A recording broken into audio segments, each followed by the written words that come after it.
డబ్బి అనే పిల్లని పరిచయం చేసి పెద్ద శిక్ష చేసావు తల్లి. తప్పైపోయిందమ్మా, క్షమించే తల్లి. ఈసారి అలా చేయను. మంచి పిల్లనిచ్చి పెళ్లి చేయమ్మా, అలాగేనా?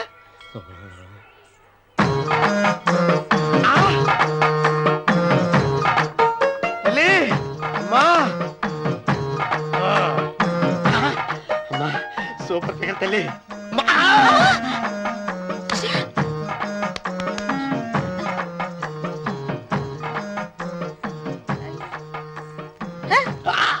నాకింకా పెళ్లి కాలేదు తల్లి. 100 ఎకరాల మాగానే ఉంది, 50 ఎకరాల కొబ్బరి తోట ఉంది, కానీ పెళ్ళం లేదు. పెళ్లిళ్ళ సీజన్ అయిపోతుంది. మంచి పిల్లని చూపెట్టి పుణ్యం కట్టుకో తల్లి. నాకు కూడా పెళ్లి కాలేదు తల్లి. నేను నీకు పురాతన భక్తురాలిని కదా. 7 అంతస్తుల మేడనిచ్చావు, 7 వరాలు నగలిచ్చావు, కానీ మొగుడు లేడా? తొలి ప్రేమ మీద నీకు నమ్మకం ఉందా పట్టు చీరా? మలి ప్రేమ మీద నీకు నమ్మకం ఉందా సిలుకు లాల్చి? ఉంది 7 అంతస్తుల మేడ. నేను నీకు నచ్చేనా 100 ఎకరాల ఆసామి? నువ్వు తప్ప ఎవ్వరూ నచ్చరు. వచ్చే మంగళవారం నా ఇంటికి ఒకసారి రండి, నన్ను చూసుకోవడానికి.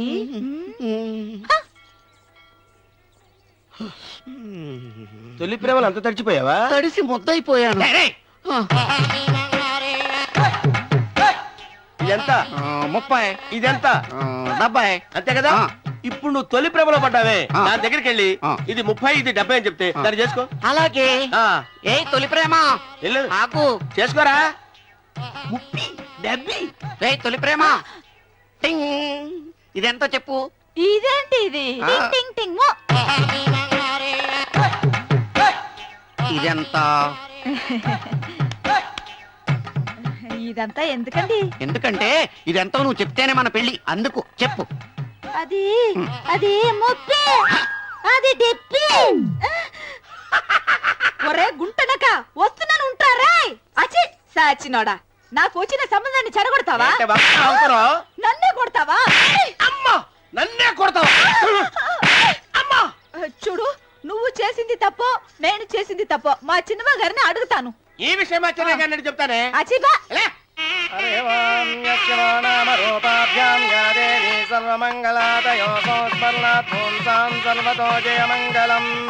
శ్రీమంగళ గౌరీ దేవతాయే నమః. అమ్మా తమ రెండో కోడను కూడా తీసుకొచ్చి కూర్చోబెట్టండి. అలాగే.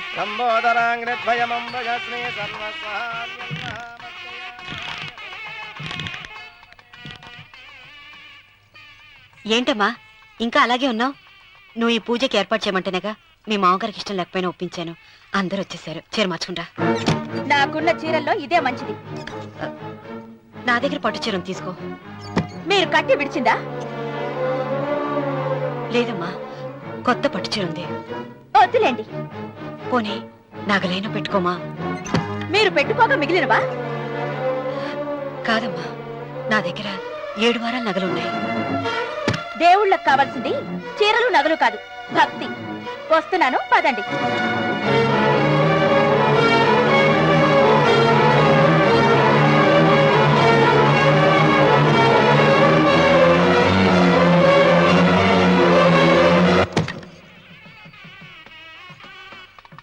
అమ్మా రెండో కోడను త్వరగా తీసుకురండి. ఈ హోరలోనే వ్రతం పూర్తి చేస్తే చాలా మంచిది.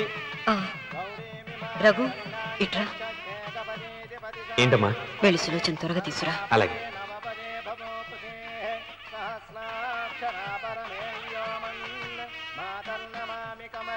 ఏమంది? రానుందమ్మా. ఎందుకని? ఎందుకని ఇంతమందిని అడుగుతున్నారా? ఈ వ్రతం పెట్టింది ఎందుకు? నా పెద్ద కోడలు కోటీశ్వరరాలు, అందుకే 25,000 రూపాయల పట్టు చీర కట్టుకుని 10 లక్షల రూపాయల బంగారం ఒంటి మీద వేసుకుందని గొప్పగా చూపించి నా రెండో కోడలు ఏమీ లేదన్న నమ్మకం కదా. మాట్లాడక. అమ్మా నీ కొత్త పట్టు చీర నగలు తనకి ఇవ్వమ్మా. ఇస్తానన్నారా, తానే వద్దంది. అయ్యో అయ్యో అయ్యో, ఎంత అబద్ధం! ఇస్తానన్నారా? మీరు ఇస్తానన్నారా? చూసారా చూసారా ఎంత అబద్ధం ఆడుతున్నారు? నీ మొహానికి ఈ నేత చీర వస్తున్నారు చాలే అనలేదు. నాగసులు వచ్చిన మీరు అలా అన్నారని ఈ ఇంటి మూలంగా చచ్చిపోయిన మా నాన్న మీద ఒట్టేసి చెప్తున్నారు. మీరు మీ ఆయన మీద ఒట్టేసి చెప్పండి. నేను మా ఆయన మీద ఒట్టేసి చెప్తున్నా.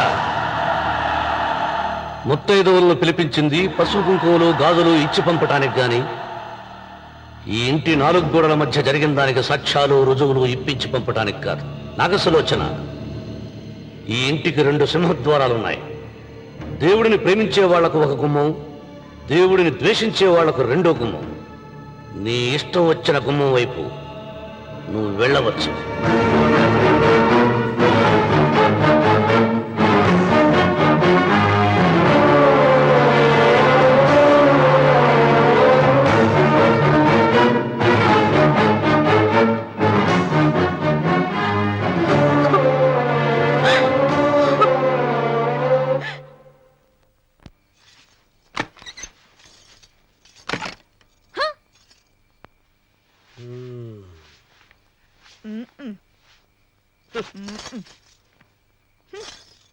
పాలయ్యే నీ పాసి మొహానికి పాలు కూడానా?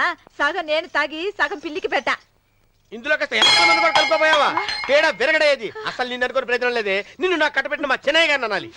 నేను కూడా మా చిన్నమ్మ గారు బలవంతం చేస్తేనే నిన్నే చేసుకున్నాడు రా చచ్చినోడా. అయ్యో ఎంత పోసు కొట్టావయ్యా. 100 ఎకరాలు ఎగసాయి అన్నావు. నువ్వు సర్ది కూడా అన్నప్పుడే నేను తెలుసుకోవాల్సింది. నీ కాడగానా? నువ్వు తక్కువ చేసావా? ముప్పి దెబ్బి అన్నప్పుడు నేను అర్థం చేసుకోవాల్సిందే. పట్టు చీర కట్టి మీ అమ్మాయి గారి నగలన్నీ దిగేసి సిగ్గుపడుతూ వచ్చి ఇలా కూర్చున్నావే. అసలు నీ దగ్గర ఏం వస్తుందని నేను చూసి ఎందుకు అరుస్తున్నావు? అమ్మో అన్నవరం తగ్గు తగ్గు అన్నవరం తగ్గు తగ్గు. అయ్యా అయ్యా అయ్యా అయ్యా అయ్యా అయ్యా అయ్యా అయ్యా అయ్యా అయ్యా అయ్యా అయ్యా అయ్యా అయ్యా అయ్యా అయ్యా అయ్యా అయ్యా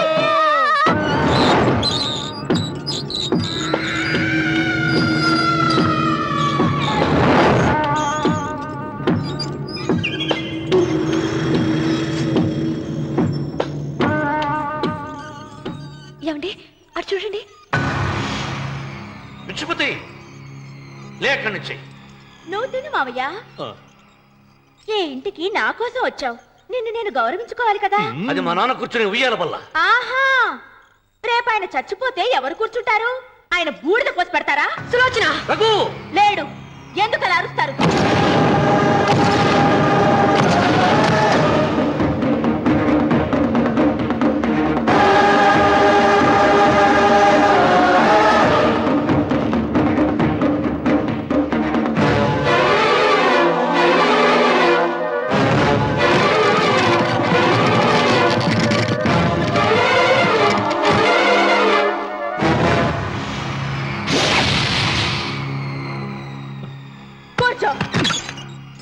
నువ్వు ఈ ఉయ్యాల బల్ల నుంచి లేచావంటే నన్ను చంపుకు తిన్నట్టే.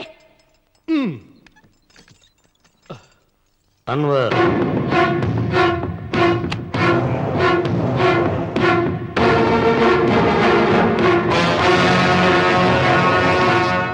నువ్వు కూర్చో మావయ్య. సులోచన, బుద్ధి లేకుండా ప్రవర్తించకు. వేప చెట్టుకు పాలు పోసి పెంచినా అది చేదుగానే ఉంటుంది, కానీ తీయగా మారదని ఆయన ఎన్నిసార్లు చెప్పినా ఆయన మాట వినకుండా నీ అడుగులకు మడుగులెత్తాను. ఆయన ఎవరనుకుంటున్నావు?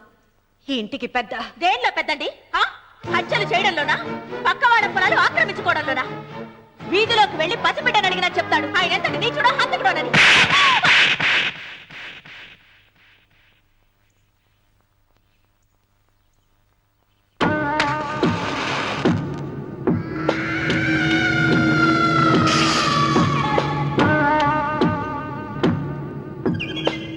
అమ్మా, నువ్వెన్నైనా చెప్పు, నా భార్య మీద చేయి చేసుకోవడం నేను సహించలేను. రఘు, అన్నయ్య నీ భార్య మీద చేయి చేసుకోవడం తప్పే, కానీ దానికోసం వాటాలు పంచమని చెప్పడం న్యాయం కాదురా.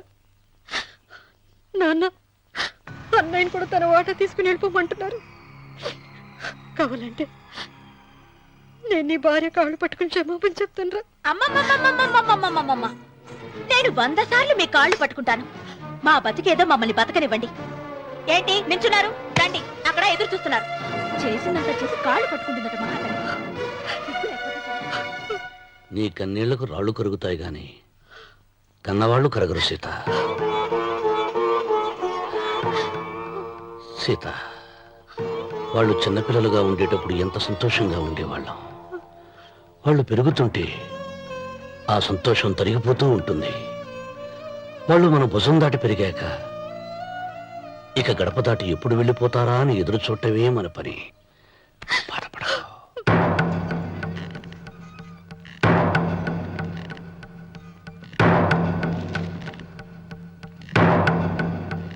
ఇదేంటి లాయర్ గారు ఆస్తి మాత్రమే 3 వాటాలుగా రాశారేంటి? అమ్మ నగలో నాకు వాటా ఉందిగా. ఆ నగల గురించి కూడా దీంట్లో రాయండి.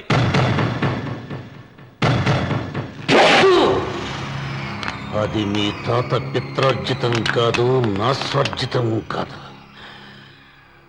నా భార్య స్త్రీధనం.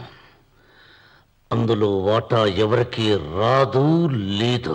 ఓహో, అమ్మ గదిలోకి వచ్చి ఏడిస్తే నా మీద ప్రేమ అనుకున్నాను. నగలివ్వాలని ఏడుపా. ఈ ఏడుపేదో నన్ను కనక ముందు ఏడవాలి.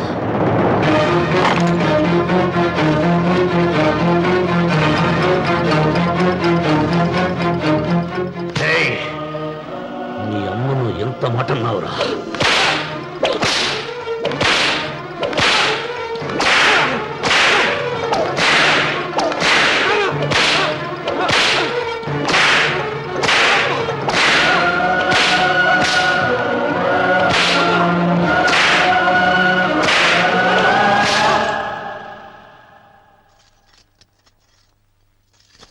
మీరేం పెద్ద మనిషి అండి?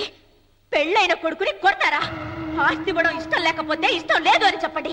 కూలి చేసుకుని బతుకుతాం, లేదా ఆలయం ముందు అడుక్కు తిని బతుకుతాం. ఇప్పుడు ఆయన మీ కొడుకు కాదు, నా మొగుడు. నా మొగుణ్ణి కొట్టే హక్కు మీకు లేదు.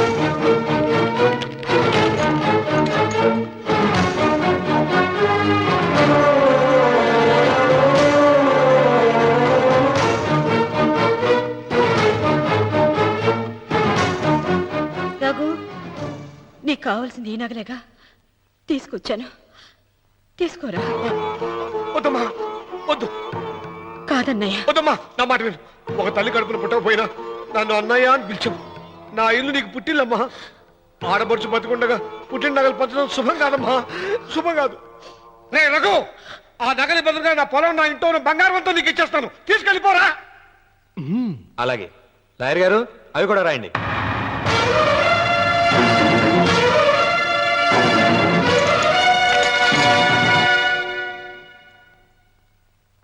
నాన్న, నాకు ఆస్తక్కర్లేదు. నేను మీతోనే ఉంటాను. మరదల్ని కొట్టే సంస్కారం ఉన్న కొడుకుని ఇంట్లో ఉంచుకునే సంస్కారం నాకు లేదు. వెళ్ళిపో.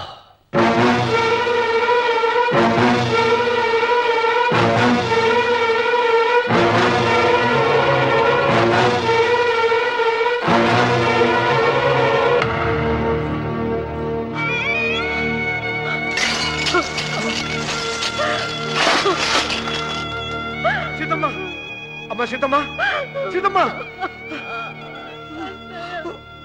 ఒరే రావుడు, నాకేదో భయంగా ఉందిరా. ఆ దేవుడి శాపం తగిలింది. లేకపోతే నీ కుటుంబం ఇలా ముక్కలైపోవటం ఏంటి? నా మాట విను, వెళ్ళు. ఆ శివలింగాన్ని తిరిగి తీసుకొచ్చి యథాస్థానంలో ప్రతిష్ఠించరా.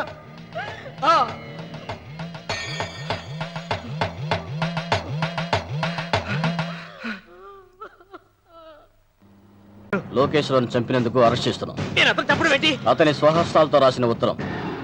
దీనికి అతను తల్లే సాక్ష్యం.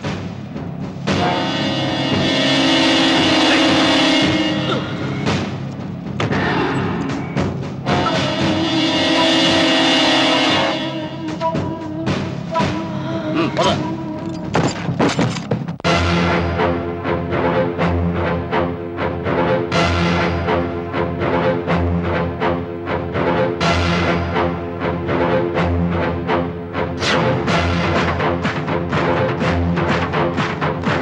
వెయ్యనా తిప్పనా? కృతజ్ఞతే కనరాని జనాలపైన ఎందుకు రాజాలి? కృతజ్ఞతే కనరాని జనాలపైన ఎందుకు రాజాలి?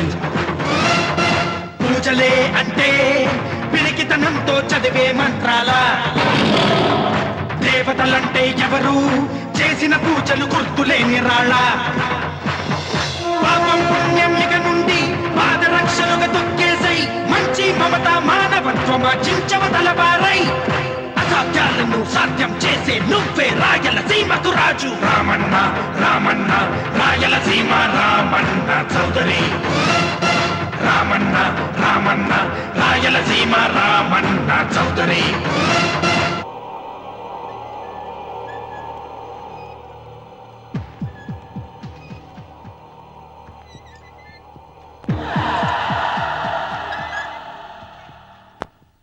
అన్వర్, అయ్యా, 100 మంది పనివాళ్లను ఒక బుల్డోజర్ను ఆలయం దగ్గర తీసుకురా. దాన్ని పడగొట్టించాలి. ఒరే రావుడు, అబ్బాయి పెళ్ళయ్యేంత వరకు ఆగమన్నారు, అంగీకరించాను. ఇప్పటికి ఆగే ప్రసక్తి లేదు. దేవుడి జోడికి వెళ్తే మహాపాపం రా. దేవుడా? వాడి పేరేంటి? శివుడు. మరి బ్రహ్మ, విష్ణువు, రాముడు, కృష్ణుడు, వినాయకుడు, సుబ్రహ్మణ్యం, లక్ష్మి, సరస్వతి, పార్వతి వాళ్ళు దేవుళ్ళే. అల్లా, క్రీస్తు వాళ్ళు దేవుళ్ళే. వీళ్ళల్లో ఎవడు గొప్పవాడు? వాళ్ళ నమ్మకాలను బట్టి వాళ్ళ దేవుడినే గొప్పవాడు అనుకుంటారు. అని సరిపెట్టుకోవడం లేదు. మా దేవుడు గొప్ప, మా మతం గొప్ప అని ఒకరినొకరు నరుక్కుని చూస్తున్నారు. నిజంగా దేవుడనే వాడుంటే కొంతమందికి ఎందుకు అన్నం దొరకడం లేదు? కొంతమంది చిన్న వయసులోనే విధవరాళ్ళు ఎందుకు అవుతున్నారు? కొంతమంది పశ్చిమలోనే తల్లిదండ్రులు ఎందుకు పోగొట్టుకుంటున్నారు? అది వాళ్ళ కర్మ. కర్మ అంటే పూర్వజన్మలో చేసుకున్న పాపం. ఆ పాపం నుంచి నీ దేవుడు కూడా వాళ్ళని రక్షించలేడా? రక్షించలేడు. అటువంటప్పుడు నీ దేవుడికి పూజలు ఎందుకు చెయ్యాలిరా? కన్న బిడ్డల్ని సరిగా చూడలేని వాడు తండ్రి కాదు, అందరికీ అన్నం పెట్టలేని వాడు దేవుడు కాదు. వెంకన్న, నువ్వు సద్బ్రాహ్మణుడివి.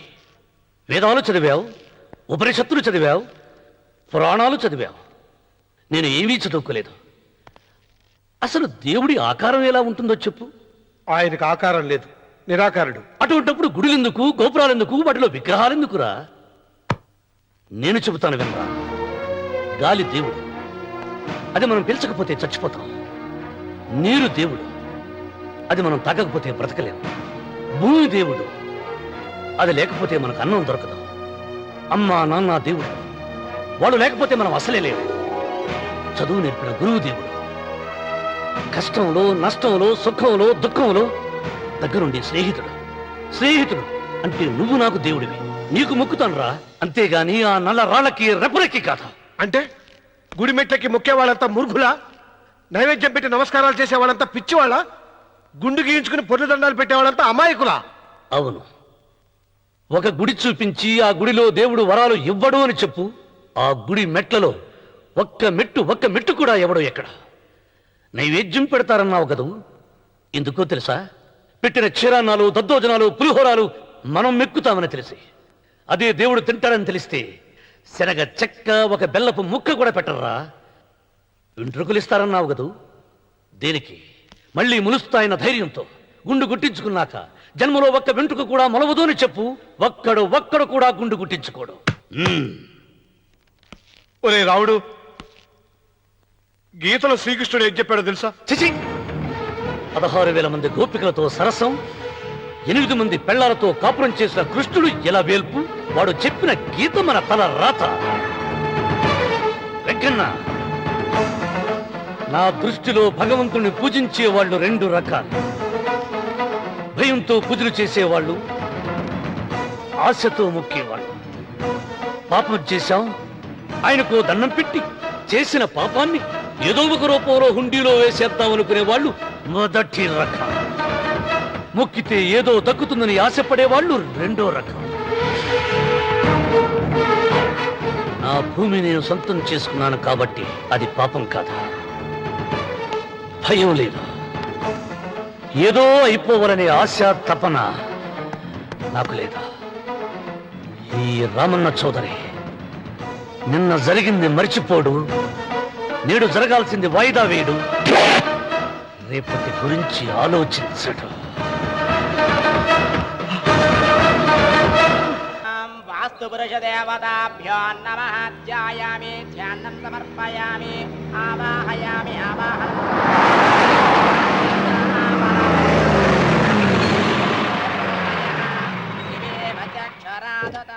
రండి రామన్న చౌదరి గారు.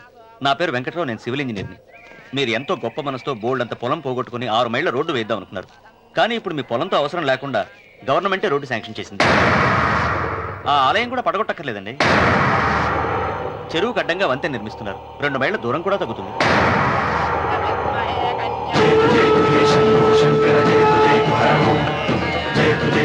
పాట వేయించడానికి నువ్వే వడివిరా, భగవంతుడే వేయిస్తాడు. అమ్మవారి ఆలయాన్ని నువ్వు తాకలేవు.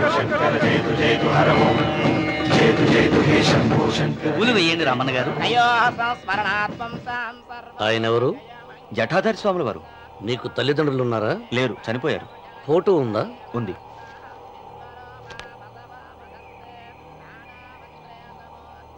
తల్లిదండ్రులను పూజించు బాగుపడతావు. జడలు మీసాలు ఉన్న వాళ్ళని కాదు. హక్కుమని ఏమన్ను నిన్నుగని నవ్వింది విన్నావా? హక్కుమని ఏమన్ను నిన్నుగని నవ్వింది విన్నావా?